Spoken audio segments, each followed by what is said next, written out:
சிவன் பக்தர்கள் அனைவருக்கும் வணக்கம். இன்னைக்கான வீடியோல பியூர் ஐம்பொன்னால செய்யப்பட்ட சிவன் மோதிரம் தான் நீங்க பாத்துட்டு இருக்கீங்க. சிவபெருமான் எப்படி தோன்றினாருன்னு யாருக்காவது தெரியுமா?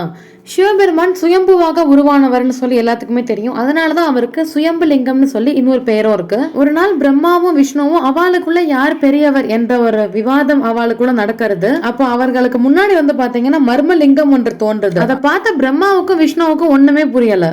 பிரம்மா ஒரு வாத்தாக மாறி லிங்கத்தின் உச்சியை கண்டுபிடிக்கலாம் என்று மேல் நோக்கி பறக்கிறார். விஷ்ணு வராக அவதாரம் எடுத்து வேற எங்க இருக்குன்னு பார்க்கலாம்னு சொல்லி கீழ் நோக்கி தோன்றார். பட் அவங்க ரெண்டு பேராலையுமே கண்டுபிடிக்க முடியல. தொடங்கின இடத்திலேயே நின்னுடுறாங்க. அப்பதான் சிவலிங்கத்திலிருந்து சிவபெருமான் வரார். அதை பார்த்த பிரம்மாவுக்கும் விஷ்ணுவுக்கும் நம்மளோட பெரிய சக்தி சிவபெருமான் மட்டுமே தான் இந்த உலகத்துலன்னு சொல்லி தெரிஞ்சுட்டாங்க. சுயம்புலிங்கமாகவே தோன்றிய சிவபெருமான் உங்களுடைய இஷ்ட தெய்வமா இருந்தாக்க இந்த ஒரு பியூர் ஐம்பொன் மோதிரத்தை நீங்க மனசார அவரை நினைச்சுட்டு உங்க கையில எப்பவுமே நீங்க அணிந்து வந்தீங்கன்னா கண்டிப்பா உங்களுக்கு அவர் துணையாக இருப்பார். நம்ம அசந்தபால ஐம்பொன் ஜுவல்ஸ்ல பியூர் ஐம்பொன்னால செய்யப்பட்ட சிவன் மோதிரம் பாத்தீங்கன்னா சிவன் வடிவிலையும் இருக்கு, லிங்கம் வடிவில மட்டுமே இருக்கு.